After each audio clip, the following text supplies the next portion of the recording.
نحمده ونصلي على رسوله الكريم اما بعد فاعوذ بالله من الشيطان الرجيم بسم الله الرحمن الرحيم اذا جاءك المنافقون قالوا نشهد انك لرسول الله والله يعلم انك لرسوله والله يشهد ان المنافقين لكاذبون اتخذوا ايمانهم جنة فصدوا عن سبيل الله انہم ساء ما كانوا يعملون ذلك بانہم آمنوا ثم كفروا فطبع على قلوبهم فهم لا يفقهون صدق اللہ العظیم۔ سورہ منافقون کی تیسری آیت کے بارے میں ہماری گفتگو جاری تھی کہ یہ جو منافقین مدینہ، ان کی اکثریت ایسے غیر شعوری منافقین پر مشتمل تھی کہ جو ایمان لائے تھے تو صفائے قلب کے ساتھ، ان کا کوئی نیت نہیں تھی دھوکہ دینے کی یا فریب دینے کی یا کوئی جاسوسی کرنے کی، لیکن آزمائش جب آئی، جب تقاضے ہوئے انفاق فی سبیل اللہ کے اور قتال فی سبیل اللہ کے، تو پھر ان کے اندر ایک پسپائی، اندرونی پسپائی شروع ہو گئی، اندر ہی اندر یہ پسپائی اندر ہی اندر ہو رہی ہے دل میں۔ اس کا پہلا مظہر کیا ہوا کہ انہوں نے جھوٹے بہانے بنانے شروع کیے، یہ نفاق کی پہلی منزل۔ پھر انہوں نے قسموں کو اپنی ڈھال بنا لیا، یہ دوسری منزل ہوئی۔ اس کے بعد آخری منزل کیا آئی کہ وہ بالکل ایمان سے محروم ہو گئے۔ ذالک بانہم آمنوا ثم کفروا، اب اس کا نتیجہ کیا نکلا؟ فطبع علی قلوبہم، ان کے دلوں پر مہر لگا دی گئی۔ اب یہ نوٹ کر لیجئے، یہ بدترین کافروں کو جو سزا دنیا میں دی جاتی ہے وہ ہے، دو الفاظ آتے ہیں قرآن میں، ختم اللہ علی قلوبہم وعلی سمعہم وعلی ابصارہم غشاوہ ولہم عذاب عظیم، یا یہ ہے کہ طبع اللہ علی قلوبہم، مہر لگا دینا، ٹھپا لگا دینا۔ اس کا نتیجہ کیا ہے کہ اب یہ پوائنٹ آف نو ریٹرن تک پہنچ چکے ہیں، اب یہ کفر کی انتہا کو پہنچ چکے ہیں، لہٰذا اب فہم لا یفقہون، ان میں حقیقت کو سمجھنے کی صلاحیت ہی ختم ہو گئی۔ یہ عمل جو ہوا ہے، جو یہاں ایک ہی گویا کہ حلے میں بیان کر دیا گیا، ذالک بانہم آمنوا ثم کفروا، یہ کوئی ایک دن میں نہیں ہو جاتا، اٹس اے لینتھی پروسیس، یہ رفتہ رفتہ ہوتا ہے، تدریجاً ہوتا ہے۔ جیسا کہ میں نے عرض کیا، وہ ایمان لائے تھے تو صفائے قلب کے ساتھ، کوئی بدنیتی نہیں تھی، جھوٹ نہیں تھا۔ اب یہاں جو پسپائی ہو رہی ہے تو وہ رفتہ رفتہ ہوتی ہے، جس کے میں 3 علامات آپ کو بتا چکا ہوں، جھوٹ، پھر جھوٹی قسمیں، اور پھر عداوت اہل ایمان سے اور خاص طور پر حضور صلی اللہ علیہ وسلم سے۔ لیکن اس کے اندر جو میں نے عرض کیا تھا کہ اس کی تھوڑی سی تفصیل آئی ہے سورہ نساء کی ایک آیت میں، آیت نمبر 137 138 میں ان کی پوری تفصیل آئی ہے۔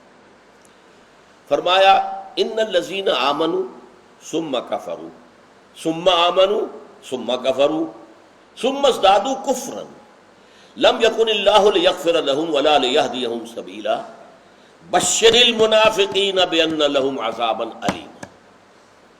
بے شک وہ لوگ جو ایمان لائے، پھر انہوں نے کفر کیا، پھر ایمان لائے، پھر کفر کیا، پھر کفر میں بڑھتے چلے گئے، یہ وہ لوگ ہیں کہ ہرگز اللہ ان کو معاف نہیں فرمائے گا، اور نہ ہی اب انہیں راہ حق کی ہدایت دے گا۔ یہ ہدایت سے محروم، وہی بات جو یہاں کہی گئی، طبع اللہ علی قلوبہم فطبع علی قلوبہم، ان کے دلوں پر مہر کر دی گئی، اس کے بعد دل میں ہدایت کا داخل ہونا ناممکن، بند ہو گیا دل۔ اس اعتبار سے نہ مغفرت ان کے حق میں ہوگی اور نہ ہی ان کے لیے اب دوبارہ لوٹ جانا ممکن ہے ایمان کی طرف۔ پہلی 2 سٹیجز تک جو ہے میں نے عرض کیا ہے بار بار کہ اس کے اندر گنجائش تھی کہ اصلاح کر لیتے۔ یہی وجہ ہے دیکھیے کہ سورہ بقرہ میں 40 رکوعوں کی صورت ہے، نفاق کا لفظ کہیں نہیں آیا، صرف مرض کا ذکر آیا، فی قلوبہم مرض فزادہم اللہ مرضا۔ آپ کو معلوم ہے کہ یہ دوسرے رکوع کی پہلی 3 آیات بہت گمبھیر ہیں اس موضوع پر۔ وَمِنَ النَّاسِ مَن يَقُولُ آمَنَّا بِاللَّهِ وَبِالْيَوْمِ الْآخِرِ وَمَا هُم بِمُؤْمِنِينَ يُخَادِعُونَ اللَّهَ وَالَّذِينَ آمَنُوا وَمَا يَخْدَعُونَ إِلَّا أَنفُسَهُمْ وَمَا يَشْعُرُونَ فی قلوبہم مرض فزادہم اللہ مرضا ولہم عذاب علیم بما کانوا یکسبون۔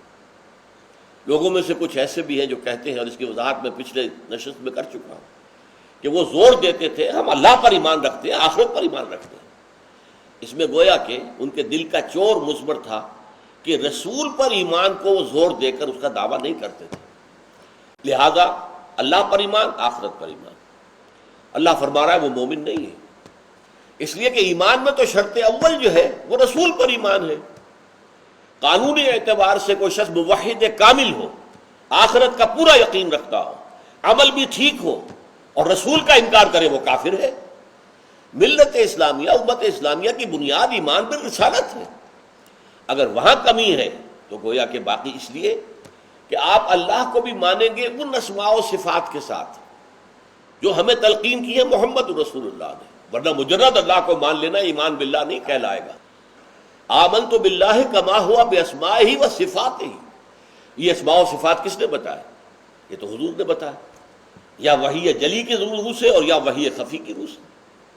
تو اس اعتبار سے اللہ کا ایمان بھی معتبر ہوگا ایمان بالرسالت کے ذریعے سے، آخرت کا ایمان بھی ان تفاصیل کے ساتھ ہوگا، بعث بعد الموت، حساب کتاب، جزا و سزا، جنت اور دوزخ، ان تفصیلات کے ساتھ ہے تو وہ ایمان بالآخرہ ہے۔ مجرد یہ خیال ہے کہ ہاں ایک دوسرا عالم ہوگا، کچھ جزا و سزا ہو جائے گی، تو اس سے وہ ایمان بالآخرہ نہیں شمار ہوگا۔ تو اصل میں پیوٹل ایمان جو ہے وہ ایمان بالرسالت ہے، اور یہ در حقیقت اس معاملے کے اندر جو ہے کمزور تھے، اس کو مرض سے تعبیر کیا گیا ہے۔ سورہ آل عمران میں بھی ایک جگہ لفظ منافق آیا ہے صرف، اور یہ کہ ان تمام صورتوں میں آپ دیکھیں گے کہ انہیں اصلاح کی ترغیب کی دی گئی ہے۔ اب بھی ذرا اپنے اندر جھانک لو، دیکھ لو تمہارے اندر ایمان نہیں ہے یا ایمان کمزور ہے۔ یا ایھا الذین آمنوا آمنوا باللہ ورسولہ، اے ایمان کے دعوے دارو، ایمان لاؤ اللہ پر، اس کے رسول پر، جیسے کہ ایمان لانے کا حق ہے۔ اس کا جواب وہ کیا دیتے تھے؟ وَإِذَا قِيلَ لَهُمْ آمِنُوا كَمَا آمَنَ النَّاسُ قَالُوا أَنُؤْمِنُ كَمَا آمَنَ السُّفَهَاءُ، کیا ہم ایمان لائیں گے ان بے وقوفوں کی طرح، ان احمقوں کی طرح؟ یہ تو گویا کہ بالکل اپنے نفع و نقصان سے بے پرواہ ہو چکے ہیں، انہیں اپنے کیریئر کی فکر نہیں، اپنے مستقبل کا کوئی احساس نہیں۔ یہ تو فنڈامنٹلسٹ ہیں، یہ تو در حقیقت یوں کہنا چاہیے کہ بہت ہی دیوانے قسم کے لوگ ہیں۔ تو اس حوالے سے یہ معاملہ جو ہے سورہ نساء تک بھی آ کر، اگرچہ سورہ نساء جو ہے وہ حقیقت نفاق کے موضوع پر طویل ترین صورتوں میں اہم ترین صورت ہے، اس میں 3 چیزیں بیان کی گئی ہیں، نفاق کے 3 بنیادی سبب۔ ایک، اطاعت رسول سے سرتابی کرنا، دوسرے، قتال فی سبیل اللہ سے جان چرانا، تیسرے، ہجرت کے حکم پر عمل نہ کرنا۔ حکم یہ ہو چکا تھا کہ اب ہجرت کرو، کوئی مسلمان کسی قبیلے میں ہے دور دراز، وہ اکیلا ہے، وہاں پر اکیلا چنا پہاڑنا وہاں پھوڑ سکتا ہے، سب کو آنا چاہیے اب مدینے کے اندر، تاکہ پوری قوت یکجا جمع ہو جائے تو پھر کفر کے اوپر حملہ کیا جا سکے۔ ورنہ اگر ہماری طاقت منتشر رہے گی تو ظاہر بات ہے کہ ہم اپنی پوری قوت کو استعمال نہیں کر سکیں گے کفر کے خلاف۔ اس لیے ہجرت فرض تھی، اٹ واز ناٹ آپشنل۔ پہلی ہجرت جو تھی، جو حبشہ کی طرف ہوئی ہے، وہ آپشنل تھی۔ جس کی ہمت جواب دے رہی ہے، جو پرسیکیوشن برداشت نہیں کر پا رہا ہے، وہ چلا جائے حبشہ، وہ آپشنل تھی۔ دوسری ہجرت، ہجرت مدینہ، یہ تو لازمی تھی۔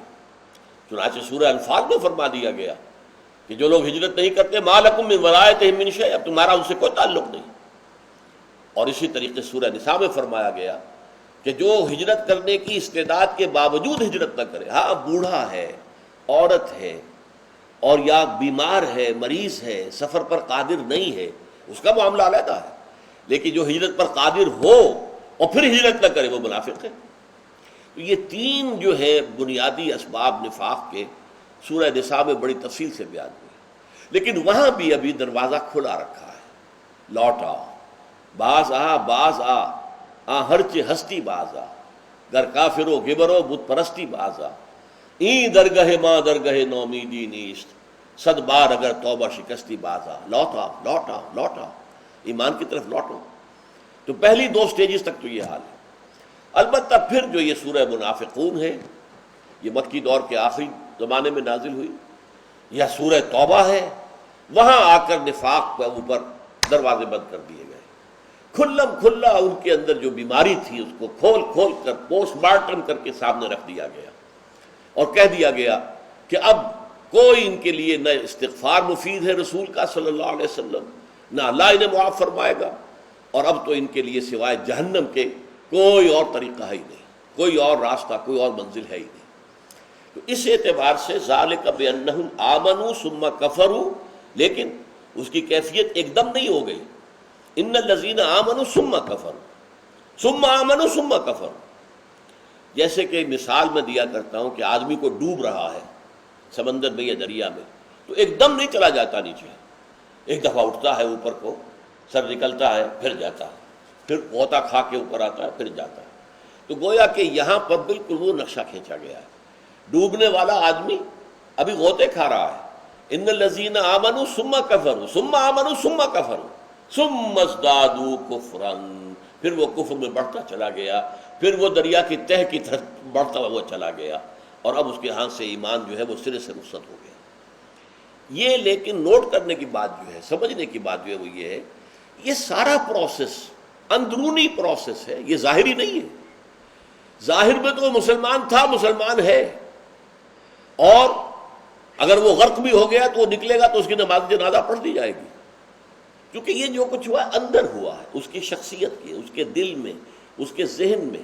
وہی جو میں نے مثال دی تھی کہ وہ شہتیر جو ہے اندر سے تو کھا لیا ہے دیمک نے، لیکن اوپر اس کے ایک پھٹی وہ لگی ہوئی ہے، لہذا دیکھنے والے کو نظر نہیں آتا۔ اگر دیکھنے والے کو نظر آ جائے تو فوراً کوئی کیڑے مار دوائی لا کر وہ جو نپ دی ایول ان دی بٹ شروع میں ختم نہیں کر دے گا۔ تو یہ شعور اللہ نے ان کو بھی دیا ہوا ہے، چوکھٹ اندر سے کھائی گئی، اوپر جو ہے پھٹی لگی ہوئی ہے۔ اسی طریقے سے اسلام کی پھٹی برقرار ہے، انٹیکٹ ہے۔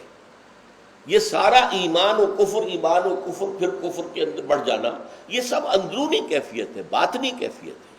یہ کفر قانونی نہیں ہے، کفر حقیقی ہے، دل کا کفر ہے، اندر کا کفر ہے۔ ان الذین آمنوا ثم کفروا ثم آمنوا ثم کفروا ثم ازدادوا کفرا، پھر تیسری سٹیج پر آ کر پھر تو بڑھتا ہی جاتا ہے انسان، پھر عداوت اس کے اندر آ جاتی ہے اللہ کے نبی سے، اللہ کے رسول سے، مومنین صادقین سے، پھر وہ کفر کی آخری سٹیج کو پہنچتا ہے۔ لم یکن اللہ لیغفر لہم، اللہ تعالی ہرگز ان کو معاف نہیں فرمائے گا۔ یہ جو آتا ہے لام نون کے ساتھ، لم یکن اللہ، یہ لام کے ساتھ جو ہے نفی، یہ بہت موقت نفی ہوتی ہے، لم یکن اللہ لیغفر لہم ولا لیہدیہم سبیلا، اور نہ ہی اب انہیں ہدایت دے گا کسی سیدھے راستے کی۔ گویا کہ وہ پوائنٹ آف ریٹرن تک پہنچ چکے، اب ان کی تو شامت ہی شامت ہے۔ طبع اللہ علی قلوبہم، پچھلی آیت میں یہ آ چکا ہے کہ اللہ تعالیٰ نے ذالک بانہم آمنوا ثم کفروا فطبع علی قلوبہم فہم لا یفقہون، اب یہ صحیح فقہ سے، تفقہ سے، فہم سے، سمجھ سے یہ بالکل عاری ہو چکے۔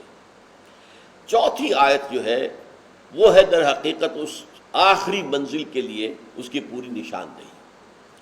وَإِذَا رَأَيْتَهُمْ تُعْجِبُكَ أَجْسَامُهُمْ وَإِن يَقُولُوا تَسْمَعْ لِقَوْلِهِمْ كَأَنَّهُمْ خُشُبٌ مُّسَنَّدَةٌ يَحْسَبُونَ كُلَّ صَيْحَةٍ عَلَيْهِمْ هُمُ الْعَدُوُّ فَاحْذَرْهُمْ قَاتَلَهُمُ اللَّهُ أَنَّىٰ يُؤْفَكُونَ۔ اب ذرا نوٹ کیجئے، یہاں لفظ عدو آ گیا، یہ آخری منزل کے لیے جو میں نے کہا تھا عداوت۔ اس میں جو ہے کون مخاطب ہے؟ حضور مخاطب ہے یا یہ کہ عام مسلمان؟ دونوں امکانات ہیں۔ حضور کا بھی، کیونکہ سورہ توبہ میں دو جگہ پر مضمون آیا ہے اور وہاں یقیناً حضور صلی اللہ علیہ وسلم ہی مراد ہے، تو یہاں حضور سے کہا جا رہا ہے یا عام مسلمانوں سے۔ اذا رأیتہم، جب تم انہیں دیکھو گے، تعجبک اجسامہم، ان کے جسم، ان کے تن و توش، بڑے مرغل غذائیں کھاتے ہیں، بڑے پڑے ہوئے ہیں، مچرب جسم ہے، اور وہ فربہی کی وجہ سے، وہ جو کہتے ہیں ہم اپنی زبان میں فربہ خامخواہ معتبر، جب وہ معتبر بیٹھتے ہیں، چونکہ ظاہر بات ہے کہ ان کی تو زندگی میں اصل شے تھی دنیا کمانا۔ جب دنیا کماتے ہیں اور وہ اللہ کی راہ میں خرچ کرنے کو تیار ہی نہیں، تو ظاہر بات ہے اچھا کھائیں گے، اچھا پہنیں گے، اچھے لباس پہن کر مجلس میں آئے ہیں، دیکھنے والوں پر بھی اثر پڑا ہے، روب پڑا ہے، تنوش توش دیکھ کر جو ہے ان کے اس سے بھی دل جو ہے متاثر ہوا ہے۔ کوئی اللہ کا بندہ تو سوچے گا ایسے ایسے لوگ اللہ کے سپاہی بن جائیں تو اور کیا چاہیے، دین کا جو ہے وہ تو بیڑا پار ہو جائے گا۔ ایسے لوگ، اہم لوگ، دولت مند لوگ، اور یہ تنو توش والے، یہ جسم والے۔ لہذا وَإِذَا رَأَيْتَهُمْ تُعْجِبُكَ أَجْسَامُهُمْ وَإِن يَقُولُوا تَسْمَعْ لِقَوْلِهِمْ، اور اے نبی جب وہ کوئی بات کرتے ہیں تو آپ بڑی توجہ سے ان کی بات سنتے ہیں۔ ایک تو یہ کہ ان کی حیثیت جو ہے سرداروں کی سی ہے، مثلا عبداللہ ابن ابی جو ہے بدماش، جو سب سے بڑا منافق تھا، رئیس المنافقین، حضرت عبداللہ ابن عباس رضی اللہ تعالیٰ عنہ کا قول موجود ہے کہ بہت خوبصورت اور بہت عظیم الجثہ انسان تھا، بڑا معتبر نظر آتا تھا دیکھنے میں، اور اسی معتبری کا ایک وہ فائدہ اٹھاتا تھا چونکہ وہ خزرج کا رئیس تھا، خزرج کا سردار تھا، اور خزرج جو ہے بڑا قبیلہ تھا، اوس جو ہے وہ اس کے تہائی کے برابر ہوتا تھا، لہذا اس کے لیے طے ہو چکا تھا کہ اب اسے بادشاہ بنا دیا جائے، اور اس کے لیے ایک سنہری سونے کا بنا ہوا تاج بنا دیا گیا تھا کہ تاج پوشی ہوگی۔ ابھی وہ رسم باقی تھی کہ حضور تشریف لے آئے، بے تاج بادشاہ کی حیثیت سے مدینے میں داخل ہو گئے۔ اب کسی اور کی بادشاہت کا چراغ تو آپ کے سامنے جل نہیں سکتا، تو وہ اندر ہی اندر جل بھن کر رہ گیا، اور اس کا یہ جل بھن جانا جو ہے در حقیقت یہ میں سمجھتا ہوں کہ یہ شخص جو ہے یہ شعوری منافق تھا کہ اس نے اسی حوالے سے اسلام قبول کیا، وہ بھی کیا غزوہ بدر کے بعد، اس سے پہلے نہیں۔ غزوہ بدر میں جب اس نے دیکھا کہ یہ تو بڑی شان و شوکت سے مسلمانوں کو فتح حاصل ہو گئی ہے، قریش کو مار بھگایا انہوں نے، قریش کے 70 آدمی مار دیے اور 70 کو قیدی بنا کے لے آئے۔ اس وقت اس نے کہا اب تو اسی میں عافیت ہے کہ ان میں شامل ہو جاؤ، لیکن وہ اصل میں منتظر تھا کہ کوئی اور موقع ملے تو میں جڑ کاٹوں کسی طریقے سے۔ بہرحال یہ میرا قیاس ہے، واللہ عالم، لیکن یہ کہ بہرحال اس کو آخری وقت تک مسلمان سمجھا گیا ہے، اس کو کافر یا مرتد قرار نہیں دیا گیا، اس کی نماز جنازہ پڑھی گئی ہے۔ تو اس اعتبار سے وَإِذَا رَأَيْتَهُمْ تُعْجِبُكَ أَجْسَامُهُمْ وَإِن يَقُولُوا تَسْمَعْ لِقَوْلِهِمْ، جب وہ کوئی بات کرتے ہیں تو آپ توجہ سے سنتے ہیں۔ وہی جو میں نے کہا تھا ابھی کہ فرما خامخواہ معتبر، وہ معتبر ہے تو اس کی بات جو ہے وہ سنی جاتی ہے۔ وَإِن يَقُولُوا تَسْمَعْ لِقَوْلِهِمْ كَأَنَّهُمْ خُشُبٌ مُّسَنَّدَةٌ، اے نبی یہ ان سوکھی لکڑیوں کے مانند ہیں جو کہیں دیوار سے ٹیک لگا کر کھڑی کر دی جائیں۔ یہ بڑی بلیغ مثال ہے، تشبیہ ہے۔ ایک درخت ہوتا ہے، سرسبز درخت، اس کی جڑ ہوتی ہے زمین کے اندر، اسے کسی سہارے کی ضرورت نہیں ہوتی، وہ اپنی جڑ کے اوپر، تنے کے اوپر کھڑا ہوتا ہے، اس کے اندر جان ہے، وہ تو ایک لیونگ آرگنزم ہے۔ آپ کو معلوم ہے یہ نباتاتی زندگی جو ہے یہ بھی ایک زندگی ہے، لیکن ایک ہے وہ لکڑی جو درخت کو کاٹ کر اس کے بنا دیے گئے ہوں کندے، اور وہ ظاہر بات ہے کہ وہ خود اپنے بل پر تو کھڑے نہیں رہ سکتے، انہیں تو آپ سوکھنے کے لیے جیسے شیشم کی لکڑی کے آپ نے جو ہے وہ تختے بنا لیے یا کچھ اور اس کے کڑیاں بنا لی، لیکن اب ان کو ٹکا دیں گے کہیں پر تاکہ وہ وہاں پر سوکھیں۔ اسی طریقے سے یہ تو در حقیقت ان لکڑیوں کے مانند ہیں کہ جن کو سہارا دے کر کھڑا کر دیا گیا۔ کأنہم خشب مسندہ، خشب کہتے ہیں سوکھی لکڑی کو، کأنہم خشب مسندہ، یہ سند کہتے ہیں سہارے کو، مسند جہاں سہارا لے کر کوئی بیٹھا ہوا ہے، اسی طریقے سے یہ مسندہ، کأنہم خشب مسندہ یحسبون کل صیحۃ علیہم، یہ اوپر سے جو کچھ نظر آ رہے ہیں لمبے چوڑے اور تن و توش والے، بڑی چکنی کھالوں والے، لیکن ان کا اندر سے حال یہ ہے کہ کوئی آہٹ ہوتی ہے تو ان کی جان پر بن جاتی ہے۔ یحسبون کل صیحۃ علیہم، کہیں سے کوئی چیخ پکار آئی سمجھے لو بھائی پھر کوئی موقع آ گیا، پھر کوئی غنیم آ گیا ہے، پھر کوئی دشمن آ گیا ہے، پھر کہا جائے گا نکلو اللہ کی راہ میں، پھر ہمیں جھوٹے بہانے بنانے پڑیں گے، لوگ ہم پر ہنسیں گے۔ جو سنتے سنتے ہمارے جھوٹے قسموں کو اب عادی ہو گئے کہ ان کی تو عادت ہے در حقیقت، اور وہ مسکراتے ہیں زیر لب، کہتے تو کچھ نہیں۔ جب حضور نے مان لیا تو ٹھیک ہے، ہم نے بھی مان لیا، لیکن یہ کہ جب ان کی جان پر بن جاتی ہے۔ یحسبون کل صیحۃ علیہم وہ یہ سمجھتے ہیں کہ ہر پکار جو ہے انہی کی جان پر آ رہی ہے، انہی کی جان پہ لاگو ہے۔ ہم العدو فاحذرہم، اب یہ آ گیا لفظ وہ عداوت۔ اے نبی یہی اصل دشمن ہے، یہ مارے آستین ہے۔ میں ابھی جو آپ کو سنانا چاہتا تھا سورہ توبہ میں جو آیا ہے، فرمایا فلا تعجبک اموالہم ولا اولادہم، اے نبی ان منافقین کی مال اور اولاد آپ کو متاثر نہ کریں کہ یہ بڑے صاحب اولاد ہیں، صاحب مال ہیں۔ انما یرید اللہ لیعذبہم بہا فی الحیات الدنیا، اللہ تعالیٰ چاہتا ہے کہ اسی مال اور اولاد کے ذریعے سے انہیں دنیا کی زندگی میں بھی عذاب دے، اولاد بھی سوہان روح بنے ان کے لیے، اور مال کا بھی نقصان آئے اور ان کی جان جو ہے اس کی وجہ سے ہلکان ہو جائے۔ وَتَزْهَقَ أَنفُسُهُمْ وَهُمْ كَافِرُونَ، اللہ چاہتا ہے ان کو ڈھیل دے رہا ہے تاکہ اب یہ مرے، ان کی جان نکلے اسی حالت میں کہ یہ کافر ہیں۔ یہ آیت ذرا سے فرق کے ساتھ پھر آئی ہے، یہ تو آیت نمبر 55 تھی جو میں نے آپ کو سنائی ہے۔ آیت نمبر 85 وَلَا تُعْجِبْكَ أَمْوَالُهُمْ وَأَوْلَادُهُمْ إِنَّمَا يُرِيدُ اللَّهُ أَن يُعَذِّبَهُمْ بِهَا فِي الْحَيَاةِ الدُّنْيَا وَتَزْهَقَ أَنفُسُهُمْ وَهُمْ كَافِرُونَ، دو مرتبہ آیا، وہی بات یہاں فرمائی گئی۔ وَإِذَا رَأَيْتَهُمْ تُعْجِبُكَ أَجْسَامُهُمْ وَإِن يَقُولُوا تَسْمَعْ لِقَوْلِهِمْ كَأَنَّهُمْ خُشُبٌ مُّسَنَّدَةٌ يَحْسَبُونَ كُلَّ صَيْحَةٍ عَلَيْهِمْ هُمُ الْعَدُوُّ، یہ ہے اصل دشمن العدو۔ باہر کا دشمن تو نظر آتا ہے، آپ اس کے وار سے بچ سکتے ہیں، یہ ہے مارے آستین، یہ سانپ کے جو آستین کے اندر گھس گیا ہے اور یہ وہاں ڈنک مار رہا ہے، وہاں کاٹ رہا ہے، لہذا ان کو پہچاننا بہت ضروری ہے۔ یہ انٹرنل سیبوٹاج جو کر رہے ہیں اور یہ جو انہوں نے ساز باز کفار کے ساتھ کی ہوئی ہے، وہ نہیں چاہتے کہ اپنے سارے انڈے ایک ہی باسکٹ میں رکھ دیں۔ اگر اہل ایمان کے ساتھ ٹوٹل آئیڈینٹیفیکیشن ہو جائے تو اگر انہیں شکست ہو گئی تو ہم تو مارے گئے، نہیں، کچھ نہ کچھ اپنے کریڈینشلز جو ہیں وہ برقرار رکھو کفار کے ساتھ بھی، کہ دیکھو فلاں موقع پر ہم نے تمہاری مدد کی تھی، تمہیں خبر پہنچا دی تھی کہ اب یہ لشکر روانہ ہو رہا ہے تمہارے خلاف، دیکھو ہم نے کیا تھا کہ نہیں کیا تھا، ہم نے تمہیں بچایا، ہم تو تمہاری ڈھال بنے رہے، ہم مسلمانوں کے اندر رہ کر تمہارے بہی خواہ رہے، خیر خواہ رہے۔ اس اعتبار سے وہ اپنے آپ کو بچاتے ہیں۔ ہم العدو فاحذرہم، ان سے بچیے، ان کی چالوں کو پہچانیے، ان کے خلاف اپنا تحفظ کیجیے۔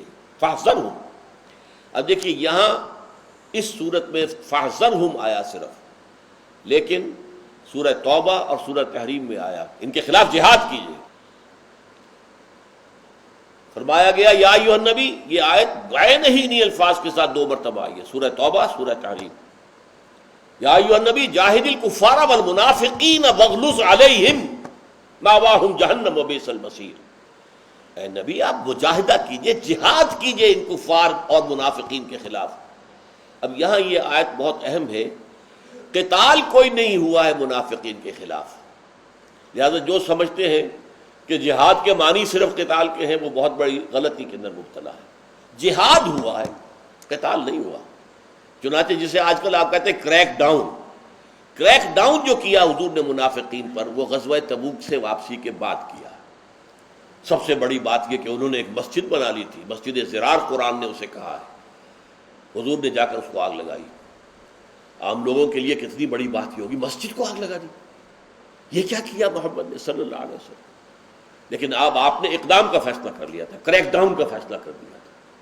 اسی موقع پر پھر آتا ہے کہ بعض لوگوں کو آپ نے مسجد میں اپنی جو محفل تھی اس سے نکال باہر کیا، فلاں ابن فلاں کھڑے ہو جاؤ، نکل جاؤ ہماری مسجد سے، فلاں ابن فلاں 28 کے قریب شاید نام دیے گئے ہیں کہ ان کو ایک ایک کا نام لے کر ان کا پردہ چاک کر دیا کہ یہ گویا کہ منافقین ہیں۔ اور اسی مرحلے پر پھر آپ نے منافقین کی نماز جنازہ پڑھانے سے انکار کیا۔ جب کوئی آتا تھا، حالانکہ اس سے پہلے عبداللہ ابن ابی کی نماز جنازہ آپ نے پڑھا تھی، رئیس المنافقین تھا، اس لیے کہ غزوہ تبوک سے پہلے کوئی کریک ڈاؤن جو ہے منافقین کے خلاف نہیں ہوا۔ لیکن جب یہ آیات نازل ہوئی ہیں کہ اے نبی جاہد الکفار والمنافقین واغلظ علیہم، تو پھر آپ نے وہ کریک ڈاؤن کیا، ان کے خلاف اقدام کیا۔ تو فرمایا ہم العدو فاحذرہم، ابھی معاملہ جو ہے بچاؤ ہے، پہلے بچاؤ ہوگا تو پھر اس سے آگے جو ہے اقدام کی شکل بھی آئے گی۔ قاتلہم اللہ، اللہ انہیں ہلاک کرے، برباد کرے، تباہ کرے۔ قاتلہم اللہ، اللہ جنگ کرے ان سے۔ انا یؤفکون، اس میں بڑی حسرت کی سی کیفیت ہے، کہاں سے لوٹائے گئے ہیں، کہاں سے اچک لیے گئے ہیں۔ قسمت کی خوبی دیکھیے، ٹوٹی کہاں کمند، دو چار ہاتھ جب کہ لبے بام رہ گیا۔ اللہ نے انہیں حضور کی بعثت کا زمانہ عطا فرمایا، حضور کی صحبت کا موقع عطا فرمایا، حضور کے پیچھے نماز پڑھنے کی سعادت عطا فرمائی۔ اس سب کے باوجود محرومی، خضر تشنمی آرد، یہ جو ہے آب حیوان سے بھی، چشمہ آب حیوان سے بھی خضر سکندر کو پیاسا ہی لے آیا واپس۔ تو یہ اس آب حیوان چشمہ حیات تک پہنچ چکے تھے، آب حیات تک، لیکن وہاں سے واپس تشنہ کام جو ہے لوٹ آئے۔ انا یؤفکون، کہاں سے یہ اچکائے جا رہے ہیں، اچک لیے جا رہے ہیں۔ تو یہ افک کا لفظ آتا ہے اچک لینا۔ یؤفکون، کوئی ہے شیاطین جو انہیں اچک رہے ہیں، لیکن ظاہر بات ہے کہ شیاطین جو اچکتے ہیں انہی کو، جو شیاطین کو اپنا دوست بناتے ہیں، جو خود کفر کی راہ پر بڑھتے ہیں، جو خود ایمان کے تقاضوں کو پورا کرنے سے رکتے ہیں۔ اب میں ایک نقطہ اس وقت صرف اور بیان کروں گا۔ دیکھیے، نفاق کی اس حقیقت کو جاننے کے بعد اس دور میں نفاق کس میں آ سکتا ہے، یہ غور کرنے کی بات ہے۔ ہم ویسے جذبات میں آ کر کہہ دیتے ہیں کہ ہم مسلمان جو ہے منافق ہیں، نہیں، منافق نہیں ہے۔ مسلمانوں کی اکثریت جو ہے وہ غافلین پر مشتمل ہے، انہیں صحیح شعور نہیں ہے، انہیں معلوم نہیں ہے کہ ان کے فرائض کیا ہیں، انہیں ان کے علماء نے بتایا ہی نہیں ہے، غضوف ایمان کے اندر مبتلا ہے۔ منافق صرف وہ ہوں گے، نوٹ کر لیجیے اچھی طرح، جو اقامت دین کی کسی جد و جہد میں شریک ہو جائیں اور وہ پوری بات کو سمجھ کر کہ ہاں جب غلبہ باطل ہے تو اس باطل کے خلاف جد و جہد اور جہاد کرنا میرا فرض عین ہے، اور اس فرض عین کو ادا کرنے کے لیے وہ کسی جماعت کا دامن تھامتا ہے، اس میں شامل ہوتا ہے، آگے بڑھتا ہے۔ لیکن پھر جب آزمائشیں آتی ہیں، سب سے بڑی آزمائش یہ سب و طاعت، امیر حکم دے رہا ہے اور آپ کو ماننا ہے، اور ظاہر بات ہے کہ انسان پر گراں گزرتی ہے یہ بات، یہ امیر کون ہے، یہ بھی تو انسان ہے ہم جیسا، میں اس کی بات کیوں مانوں، میں اس سے زیادہ سمجھدار ہوں، زیادہ فہیم ہوں۔ یہ جو پھر آزمائشیں آتی ہیں، یا پھر کہا جاتا ہے یہ کرو فلاں وقت نکلو، اور وہی کام جو ہے میری دکان کے اوپر جو ہے زیادہ کاروبار کا وقت ہے، اور یہاں کہا جا رہا نکلو۔